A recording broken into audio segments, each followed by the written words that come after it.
Assalamualaikum warahmatullahi wabarakatuh. Bahagia sejahtera buat kita semua. Jumpa lagi dengan channel Informasi Amang Mawardi. Sebagaimana episode-episode sebelumnya, kali ini saya masih akan membacakan artikel anekdot yang saya ambil dari buku saya Mari Tersenyum dan Termenung yang terbit pada tahun 2010.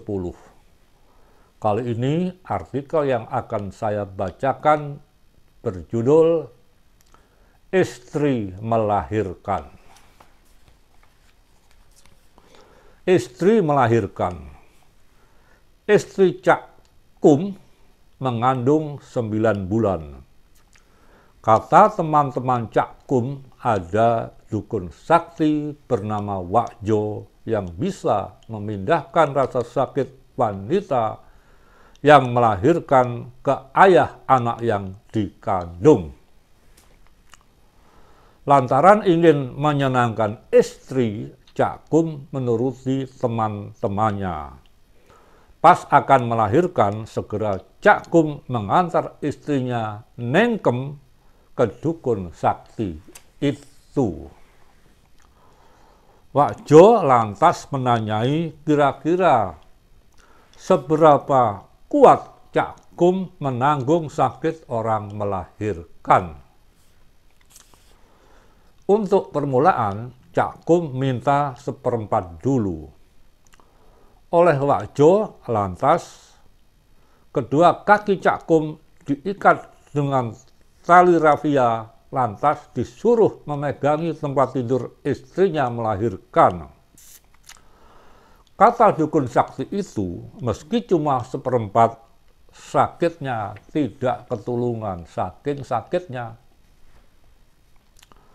Sesudah membaca mantra, Wak Jo mulai memindahkan sakit istri Cak Kum yang perutnya sudah duluan mulas-mulas itu. Ternyata Cak Kum menter, Cak Kum kuat, Cak Kum tenang-tenang saja, tidak ada teriakan sama sekali sebagaimana orang yang sedang melahirkan, sebagaimana orang yang sedang menahan rasa sakit. Wak Jo lantas memindahkan lagi rasa sakit istri Cak Kum, kali ini sampai tingkatan separuh. Ternyata Cak Kum masih tetap menter, masih tetap kuat, tidak merasakan sakit sama sekali. Lantaran masih terlihat kuat, rasa sakit istrinya dipindahkan lagi hingga 3/4. Meski bingung, Wak Jo nurut saja permintaan Cak Kum. Sudahlah Wak Jo, pindahkan semua rasa sakit, biar bojoku tidak merasakan sakit sama sekali. Sesudah mengeluarkan nafas panjang, Wak Jo memaksimalkan seluruh tenaganya untuk memindahkan seluruh rasa sakit istri Cak Kum kepada Cak Kum. Ternyata Cak Kum masih menter, masih tidak apa-apa.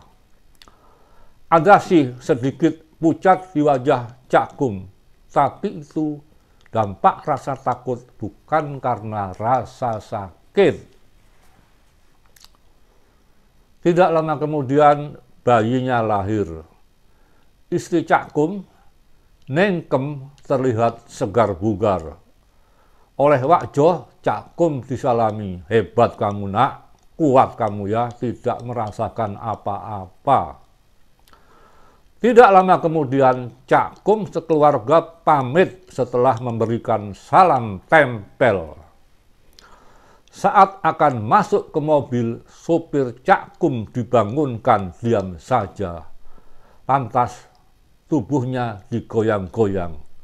Ternyata dia, sopir itu, sudah tidak bernafas.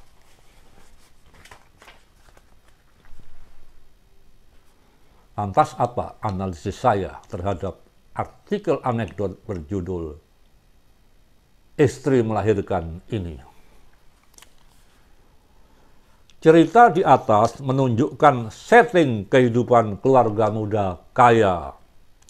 Gambaran konkretnya yakni dengan mereka mempekerjakan seorang supir.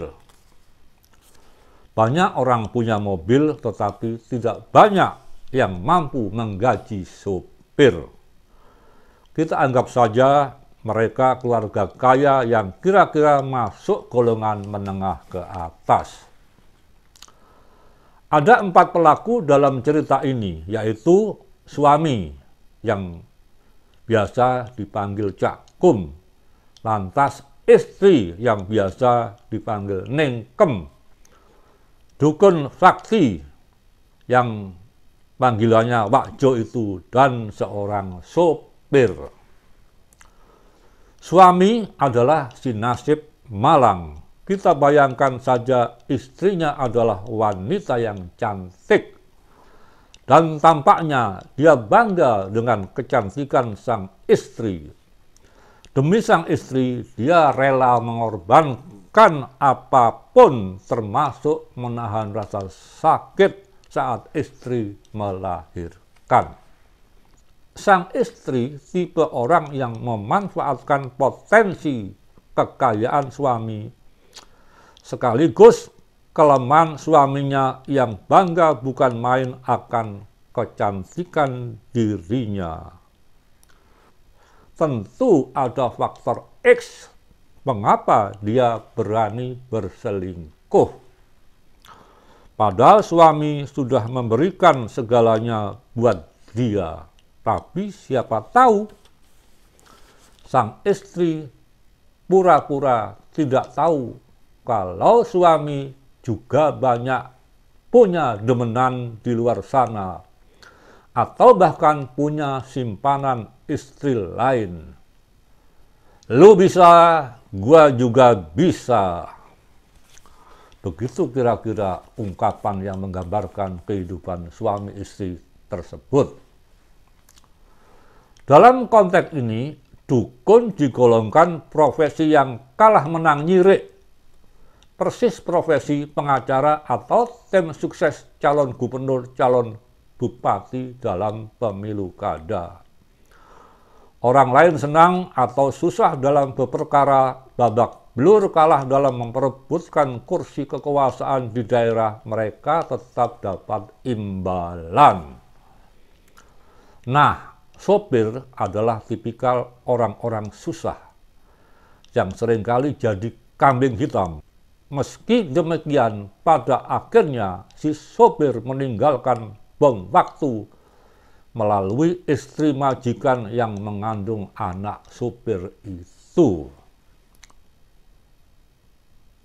Barangkali gambaran konkretnya adalah proyeksifikasi masyarakat di sebuah negara. Jika kesusahan rakyat tak juga bisa diurai benang kusutnya, maka cepat atau lambat akan meninggalkan persoalan yang bakal merusak tatanan pemerintahan, sistem sosial kemasyarakatan, bahkan merontokkan kehidupan bernegara di suatu masa kelak. Jika ingin rumah tangga langgeng sentosa, baik-baiklah mengelola aturannya berdasar agama, ajaran-ajaran kebajikan. Jika ingin negara kesejahteraan, welfare state tercapai, tegakkan demokrasi dan hukum. Jangan ada dusta di antara kita.